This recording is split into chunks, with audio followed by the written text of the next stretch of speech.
और 1969 में मतलब ब्रह्मा बाबा ने शरीर छोड़ा, तो 1976 में प्रत्यक्षता हुई बाबा की, तो ये 4-5 साल वो आत्मा फिर से सुप्रीम सोल। कौन सी आत्मा? सुप्रीम सोल की। जब कोई आत्मा जन्म लेती है तो कोई पूछे इस बच्चे ने जन्म लिया, जन्म लेने से पहले कहाँ था? अरे कहीं था कि नहीं था? हाँ, पेट में था ना, गुप्त था। तो 76 से पहले ब्रह्मा की सोल भी गुप्त पार्ट बजा रही थी, है? इतिहास में उनका नाम भी रख दिया है वैसा ही, चंद्रगुप्त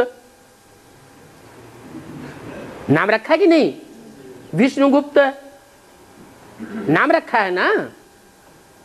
तो 69 से लेकर के और 76 तक ऐसे नहीं कि शिव बाबा गायब हो गया, शिव ज्योति बिंदु गायब हो गया, या ब्रह्मा बाबा गायब हो गया, नहीं।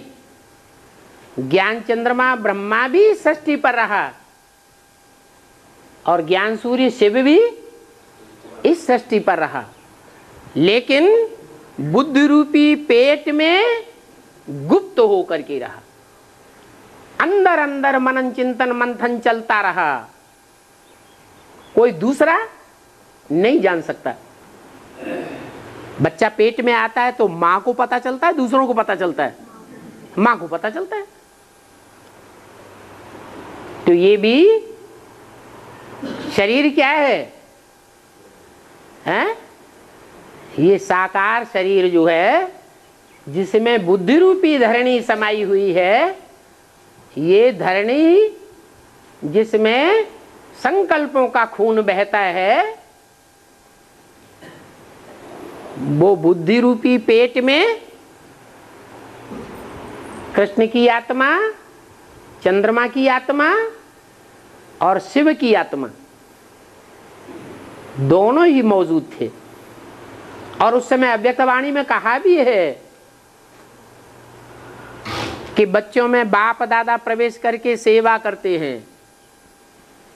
बच्चे तो तमो प्रधान हैं, बच्चे सेवा का काम नहीं कर सकते।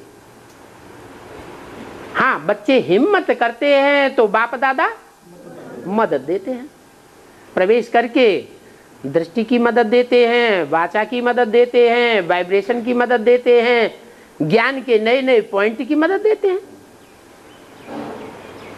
और समझा करके जिस जिज्ञासु को उठना होता है, उठाना होता है, उठा लेते हैं। तो ऐसे नहीं कि 69 से लेकर के 76 तक शिव बाप और ब्रह्मा की आत्मा ज्ञान चंद्रमा ऊपर परम धाम में चले गए।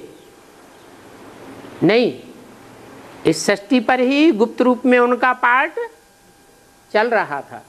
76 से घोषणा कर दी, बाप का प्रत्यक्षता वर्ष, वो ढेर अव्यक्तवाणियों में लिखा हुआ है।